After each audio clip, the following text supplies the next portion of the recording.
दर्शक बंधु सुभद्रा हिताधिकारी को अतिरिक्त 500 टंका प्रदान करिवे सरकार। जानंतु कौन करने पड़िबो। सुभद्रा हिताधिकारी गुरुत्वपूर्ण अपडेट। जदि आपण एही सरकारी योजनार लाभ पाइबा पई योग्य तेबे आपणक पई एही खबर। सेप्टेम्बर 17 राज्य में सुभद्रा योजनार शुभारंभ होईछि, जहाँ पर प्रथम किस्ती बाबद महिला आकाउंट को 10,000 टंका लेखाएं प्रदान करिसेंति मोहन सरकार। निर्वाचन ग्यारंटी भावे सुभद्रा योजना लागू करने नहीं राज्य में बीजेपी सरकार जो प्रतिश्रुति देइथिला ताहा पूरण करिसेंति सरकार। महिला माननकु हाथ खर्च बाबद को 50,000 लेखाएं 5 वर्ष प्रदान कराजिबो। वर्तमान सबुठु बड़ कथा हेउछि सुभद्रा टंका पाइथिबा महिलांकु मध्य अतिरिक्त 500 टंका राज्य सरकार देबे। किंतु ता पूर्वरु एथिपाई कोन थिबा शर्त बाबदरे आसंतु जानिबा। तेबे ता पूर्वरु जदि एपर्यंत आपण भिडियोटी को लाइक करि नाहंती, भिडियोटी को लाइक करि चैनलटी को सब्सक्राइब करि दियंतु।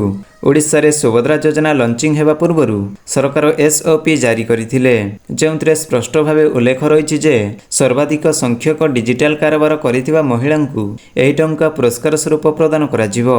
एहा माध्यम रे डिजिटल कारोबार को उत्साहित करिबा पई सरकारक उद्देश्य। तेणु सबु महिला माननकु एही टंका प्रदान कराजिबो नाही। प्रत्येक ग्राम पंचायत किंबा शहरी स्थानीय संस्थार 100 जन महिला को अतिरिक्त 500 टंका प्रोत्साहन राशि देवार पृथक व्यवस्था अछि।